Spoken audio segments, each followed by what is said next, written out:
gut feeling with the way he's kind of phrased things and body language just about feels like he might be going. I really want him to go like full LeBron James or Antoine Griezmann, do like the decision. I'm going to take my talents to Carton House or something like that. You know? That's a great shout. Here is what's coming up in the Tide 5 Schmidt Future. We'll get into that in just a moment. Ireland Scrum.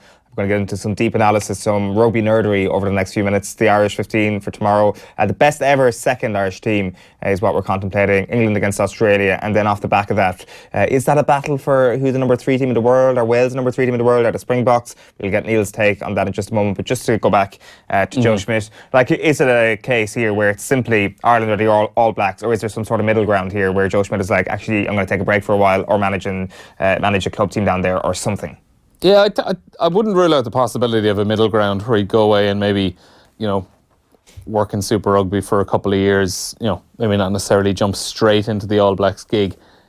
Generally, and I say generally, never does someone just go straight into the All Blacks gig. They always have to do a stint with a Super Rugby franchise down there. Maybe if Joe Schmidt is going over there with the record he has, or if he has an amazing World Cup with Ireland, maybe that changes things. They might set a new precedent down there, but who knows? If he does leave, I think there is a decent succession plan in there. Immediately you would think Andy Farrell to step up is the ideal solution. You look around the provinces, someone like Leo Cullen's done an amazing job. I don't think it would be any harm for him to just stay at Leinster for a few more years, because his first gig was working at Leinster. He'd barely been a coach for a couple of years, having retired. So leave him at Leinster, work away for a while. Dan McFarlane's just got the Ulster job. Andy Friend is new in Ulster as well, and Johan van Graan is pretty much new in Munster. So there's no one jumping out from the provinces to step in there. Looking at people like Ronan O'Gara, I think he's happy enough to do his travels and to just learn his trade quietly away from the spotlight and out of the Irish bubble. And I think it's great that so many Irish players are getting out of Ireland to go do coaching as well around the place, if I can go off on a tangent. But anyway, back to Schmidt. I think if he does go, it would be Andy Farrell would be the logical one to just step up, because like the players clearly have massive respect for him. Yeah. They've clearly bought into the way he works defensively. His defensive system against New Zealand last week was amazing. He's the Northern Hemisphere defence coach that has beaten the All Blacks the last 2 times, and the 2 times in 23 years or whatever it is. Or to stop them scoring tries in the last 23 years. So I think if Schmidt does go, it would be a massive blow. But I think he's become very good at delegating in the last year. When they were in Chicago there a couple of weeks ago, he didn't link up with the squad until Thursday or Friday. He stayed behind for a few days. So I think in the last couple of years, he has got very good at kind of delegating to his support staff and letting them kind of work away on things and letting them take charge of different areas of the game. Simon Easterby's done a great job in the forwards, and what could be actually very difficult as well is losing Greg Feek next year after the World Cup, the scrum coach, because he's going to be moving to Japan, and that is an area of the game where Ireland have been world leaders in the last couple of years. So look, whatever decision Schmidt makes, we're going to know in the next week or so. It would be fantastic to see that he signed a new contract.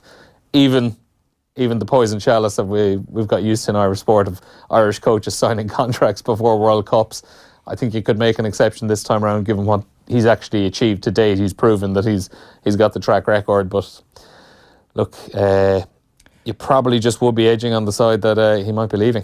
Just in terms of replacements, the case for Stuart Lancaster is twofold. First of all, it's Stuart Lancaster. He is the coach on this island who I would say there's a strong argument has been responsible for the biggest turnaround we've seen in Irish rugby over the last 2-3 seasons.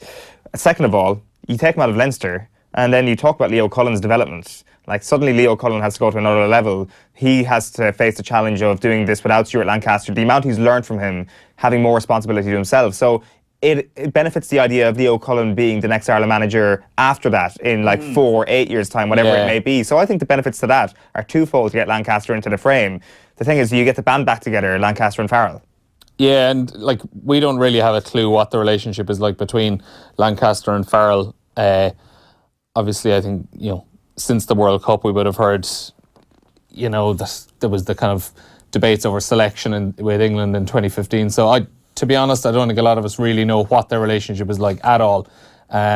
Lancaster seems very, very happy doing, I suppose, kind of like the background work at Leinster, not being out there and being the director of rugby as such. He likes being out in the training park with the whistle in his hand, working with the team, doing the hands-on stuff, as opposed to maybe, planning out recruitment with Leinster. It's not so much an issue with Ireland, but he just seems to like be out on the pitch. He seems to really, really enjoy that. And I don't know, as amazing a job as he's doing, at Leinster, I'd be fairly happy for him to kind of stay there and keep developing them, because I suppose the academy is such an important part of the Irish rugby cycle. That's the stuff he loves as well. And I read a great book recently. It was actually amazing timing. It's called House of Lancaster. It was written just after the 2015 or before the 2015 World Cup. How Stuart Lancaster has transformed the fortunes of English rugby. When I got the book in 2015, I was looking at it going, well, this hasn't really aged well in a couple of months since it was released. And I didn't actually read it until about 6 months ago, until you really saw the impact he had at Leinster and just the level of detail he goes into with the young players as well. You can just clearly see that the success England had immediately after the World Cup, so much of that was just coming down to the stuff that Lancaster had done with those young players. He had laid all the foundations there, and Eddie Jones kind of came in and was able to just pick things up straight away, and that's why they had such immediate success. But I think, Lancaster would be in contention. I would see Andy Farrell as the natural successor, though. You mentioned Greg Feek's Scrum there a moment ago. Not Greg Feek's Scrum, his Scrum. It is a freakishly good Scrum. It really is. Let's have a look at this. You're going to talk us through some of the images from the All Blacks last Saturday night. Yeah, there were a couple of scrums in particular in the first half that Ireland just absolutely obliterated New Zealand, and we're going to look at a couple of them here just in a little bit more detail. So circle there on your screen, you can see this is the 25th minute mark. This was lead up to a penalty Ireland got. So just there, you can see that's what we want to look at over the next minute or so. So that is Tadhg Furlong is the tight head prop for Ireland there. He's up against Carl Tuinukuafe of New Zealand. And we're just moving on to the next clip here. That is the moment. See just there under the arm, you can see Carl Tuinukuafe's head. Yes. That has popped up. So Tadhg Furlong has driven in there and he has just lifted him up. He's driven in and he's popped him up, and this is where the pressure comes on. And we're just going to run it on again. Now, this is the moment you can see the two lines there. So that's Cian Healy on the left, Rory Best in the middle, and just ever so slightly angled is Tadhg Furlong. So in reality, Tadhg Furlong probably is boring in a little bit. He's driving in at the angle, so he's attacking the gap in between Carl Tuinukuafe, the loosehead prop for New Zealand, and Cody Taylor, who is the hooker. So he's really targeting the hooker and trying to take Tuinukuafe out of the game. And as we can see, he's popped up, Tuinukuafe.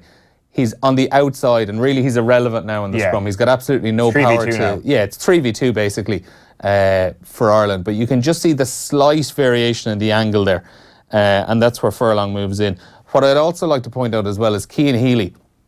What a lot of teams try to do here is, usually what a loosehead prop will try to do is he'll try to get in under the chest of the tight head prop and try drive in. So he'll try really get in under the breastbone and really just drive in. But what Healy's doing very well is he's staying on the outside, because they clearly have planned out that this is what they're going to work on. Tadhg Furlong is going to do the attacking and Cian Healy is going to balance things out. What a lot of teams end up doing sometimes is both props will try drive in. They'll be doing their own thing. And okay, they might get a penalty out of it, but on a lot of occasions, if they don't get a penalty, what they end up doing sometimes is they just completely destabilise things for themselves, because you get a number 8 at the back who doesn't really know what way the scrum is going. Mm-hmm. Whereas with this time around, Cian Healy has the discipline to at least stay on the outside of his prop and just drive on that outside shoulder and let Tadhg Furlong do the attacking. So everyone in the scrum knows their role and knows what's happening. And CJ Stander with the ball at his feet at the back, he knows that the scrum is going to drift to the left. So he doesn't really have to be worrying about where the ball is going too much. And, Ireland absolutely obliterated them at that scrum. And the next one we're going to look at as well, because it's an area Ireland have done so well in over the last few years. And in particular, I was in a few weeks ago, we were speaking at the Ulster and Racing 92 one, and how Racing scored, I think it was 24 points, first phase off a scrum. In the Argentina game a couple of weeks ago before this, Ireland scored 19 of their 28 points pretty much directly from a scrum. 2 of the tries, Kieran Marmion's and Luke McGrath's, were just first phase, pick and go from the back and over the line. And also Bundiaki's try, Ireland turned over the Argentinian scrum, won the ball back, and a few phases later they got over. So 19 points came from that. But yeah, we'll just go back to this is the one just before half-time. This is the one people really, really loved, when Ireland absolutely butchered New Zealand. And what we're going to look at there, see that curved yellow line? Yeah.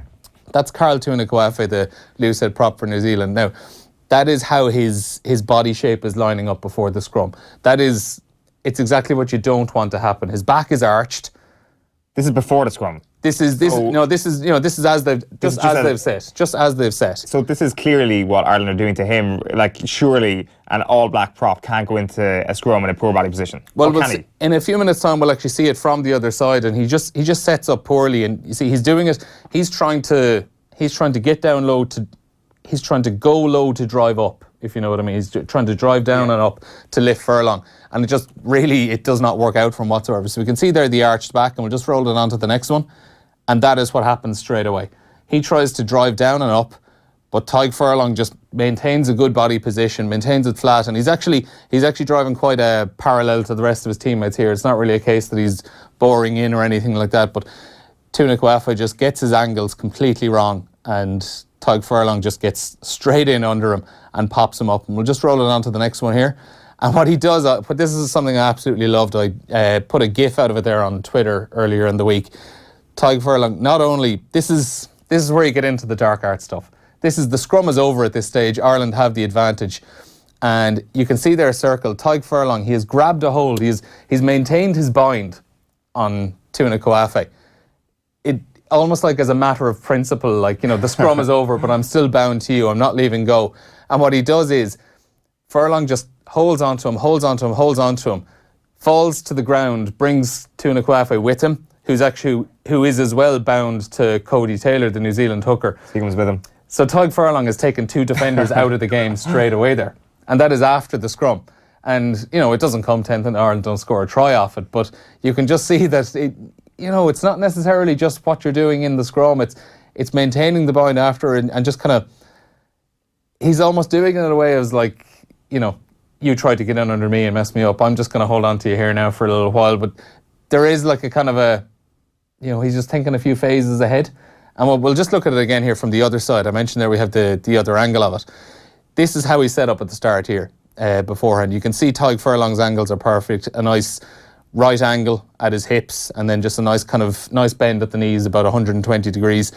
But Tuinukuafe, it's just the back is arched. That's the problem. The head is a little bit higher than the hips, not too much. But you can just see as we roll it on next. So he tries to drive up immediately. And Furlong sees the opportunity straight away. Yeah, he tries to drive up. Furlong essentially just isn't taking that bait. Mm-hmm. And we'll move it on again now. And this is what happens. Tadhg Furlong is straight in there under him. And what Peter O'Mahony does here as well is what pretty much all flankers do, and it annoys the life out of a prop, is as soon as he sees that little gap at the chest as well, and he sees his prop is moving in, O'Mahony will shift straight up. Right. And just drive straight in on that front row as well, just to make it even worse. And there is nothing worse as a prop than that feeling that, oh my God, I am absolutely obliterated here. On some occasions, it's terrifying as well sometimes, because if you're getting driven up and, do you know where sometimes you'll see the head pops out? Yeah. That is out of sheer necessity. Because if your head is in there and you're being driven up into your chest, what's happening is your head is literally just being pushed straight down into your chest. You can't breathe anymore. It is a terrifying experience. And you just have to get your head up there and just accept the fact that you've been defeated this time around. Yeah. It's also the sort of absolute psychological blow that is. Enormous, yeah. When you feel that it's not just like the result. And likewise, it doesn't matter whether you're under 12s or whether you're playing, whether you're on a Lions Tour or World Cup, if you absolutely take your opposition prop apart. I think being in a dominant scrum is something everyone should get to experience some stage in their lifetime. Yeah. It's the most powerful feeling. You feel absolutely invincible. It sounds like a good idea for like a theme park ride or something. Be part of a dominant scrum here. I would help set that up.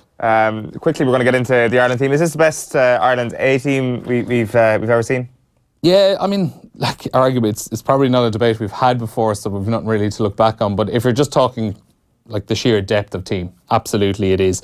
There's quite a lot I'm looking forward to see here. I think Niall Scannell, big opportunity for him. Huge opportunity for him. Tyg Burns, we mentioned in the second row. Joey Carber, it's going to be nice to see him. John Cooney has a huge chance there as well. And Stuart McCluskey in the centre. I'm looking forward to see him because Paul Lasike, the Harlequins man, he's playing the centre for the USA. He is an absolute barrel. He's short, he's stocky, he's incredibly physical. So I think Stuart McCluskey is put in there specifically to deal with him. And likewise, Sam Arnold on the bench, just as a little reinforcement. He's an incredibly physical player. But yeah, I think there isn't a huge amount to preview really in this game. It's just about seeing afterwards how these combinations all work together, how someone like Will Addison gets at full back, or does Darren Sweetenham take his chance well out in the wing. It's basically just getting the minutes and seeing how the combinations work together. Yeah, quickly then, England against Australia.